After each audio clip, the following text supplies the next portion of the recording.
lento ifana nje umndeni wethu usaphila, ukuthi kukhona umuntu ophethe ikhaya mhlawumbe njengogogo noma umkhulu, kodwa umuntu uma efika abuze athi ukhona umuntu omdala la ekhaya,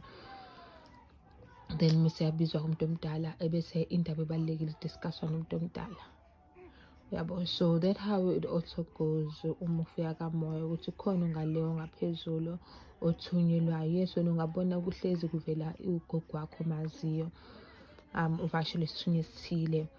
ungadiphendi kusona kuphela, ungacabangi ukuthi uyena kuphela ukubhekile ngaleso sikhathi,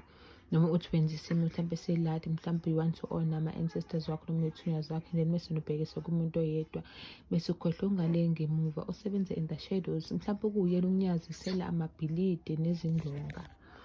So going back on the topic of izithunywa, how to communicate with izithunywa zethu, first of all sizobheka lapha isimo sokuthi